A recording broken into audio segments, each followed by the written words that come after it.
दिल्ली के पूर्व मंत्री सोमनाथ भारती को कोर्ट ने सुनाई 2 साल जेल की सजा, लगाया 1 लाख का जुर्माना। आम आदमी पार्टी के विधायक सोमनाथ भारती को दिल्ली की राउज एवेन्यू कोर्ट ने 2 साल की सजा सुनाई है। इसी के साथ उन पर 1 लाख रुपए का जुर्माना भी लगाया है। कोर्ट ने शनिवार को सजा सुनाने के दौरान कहा कि जुर्माना नहीं भरने की सूरत में 1 महीने की अतिरिक्त सजा काटनी होगी। वहीं कुछ देर बाद ही आप विधायक सोमनाथ भारती को दिल्ली हाईकोर्ट से 20,000 रुपए के निजी मुचलके पर जमानत दे दी गई। दिल्ली पुलिस ने गणतंत्र दिवस के मद्देनजर कड़ी की सुरक्षा। 26 जनवरी को गणतंत्र दिवस कार्यक्रम के मौके पर राष्ट्रीय राजधानी में जमीन से लेकर आसमान तक सुरक्षा के अभूतपूर्व प्रबंध किए गए हैं और इसके लिए हजारों सशस्त्र जवानों को तैनात किया गया है। नोएडा में लगाई धारा 144, अपना प्रदर्शन किया जा सकेगा, ना ही कोई ड्रोन उड़ा सकेगा। नोएडा में पुलिस ने 31 जनवरी तक के लिए धारा 144 लागू कर दी है। अब बिना इजाजत के प्रदर्शन की इजाजत नहीं होगी, ना ही निजी ड्रोन उड़ाए जा सकेंगे। यह प्रतिबंध गणतंत्र दिवस को ध्यान में रखते हुए लगाया गया है। धारा 144 का उल्लंघन करने वाले शख्स पर धारा 188 के तहत मुकदमा चलाया जाएगा। दिल्ली में होगा कमाल, देश में पहली बार जमीन में 8 मीटर नीचे दौड़ेगी rapid rail. Delhi Meerut RRTS corridor पर आनंद विहार स्टेशन सबसे बड़ा इंटरचेंज हब तो होगा ही, यहाँ पर रैपिड रेल भी जमीन के महज 8 मीटर नीचे दौड़ेगी। इतनी कम गहराई वाला यह देश का पहला स्टेशन होगा। यही नहीं, कॉन्कोर्स लेवल भी भूतल पर ही होगा। इसका प्रवेश द्वार मेट्रो स्टेशन के प्रवेश द्वार के साथ पैदल रास्ते के माध्यम से जुड़ा होगा। DSGMC प्रमुख मनजिंदर सिंह सिरसा की मुश्किलें बढ़ी। दिल्ली पुलिस की आर्थिक अपराध शाखा ने दर्ज की FIR। दिल्ली पुलिस की आर्थिक अपराध शाखा ने शिरोमणि अकाली दल के नेता और दिल्ली सिख गुरुद्वारा प्रबंधन कमेटी के अध्यक्ष मनजिंदर सिंह सिरसा के खिलाफ धोखाधड़ी का मामला दर्ज किया है।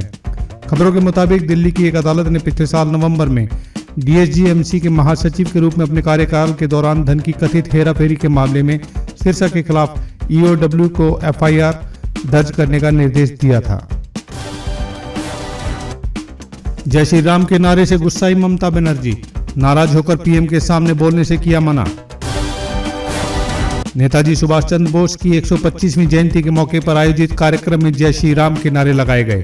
कार्यक्रम के दौरान मुख्यमंत्री ममता बनर्जी मंच पर बोलने के दौरान भीड़ ने नारे लगाने शुरू कर दिए। खास बात यह कि इस नारेबाजी से नाराज होकर उन्होंने बोलने से मना कर दिया। वहीं उन्होंने भीड़ पर पार्टी विशेष होने के आरोप भी लगाए। पश्चिम बंगाल की राजधानी कोलकाता स्थित विक्टोरिया मेमोरियल पर कार्यक्रम आयोजित किया गया था। इस कार्यक्रम में प्रधानमंत्री नरेंद्र मोदी भी मौजूद थे।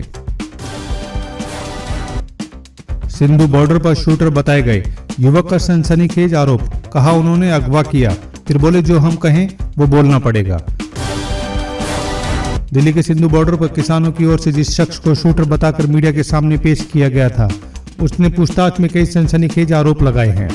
हरियाणा के सोनीपत निवासी इस शख्स ने कहा कि वह 19 जनवरी को दिल्ली में अपने एक रिश्तेदार के घर आया था और दिल्ली में पैदल घुसते वक्त ही कुछ लोगों ने उसे अगवा कर उसकी पिटाई की थी। योगेश ने पूछताछ में कहा कि इन लोगों ने उस पर दबाव बनाते हुए कहा था कि वे लोग जो कहें उसे मीडिया के सामने वही कहना पड़ेगा। इसके बाद योगेश ने मीडिया के सामने बातचीत करते हुए कहा था कि उसे दिल्ली में 26 जनवरी को किसानों की रैली पर फायरिंग करने के लिए भेजा गया था। हालांकि अब योगेश ने कहा कि ऐसा कहने के लिए उसे उन प्रदर्शनकारियों ने ही कहा था जो उसे अगवा करके ले गए थे। दिल्ली को ठंड से राहत, कोहरे ने बढ़ाई परेशानी। पश्चिमी विक्षोभ के कारण शनिवार को दिल्ली के तापमान में बढ़ोतरी दर्ज की गई। इसे ठंड से थोड़ी राहत मिली, लेकिन कोहरे के कारण सुबह के समय दिल्ली के कई इलाकों में दृश्यता बहुत कम रही।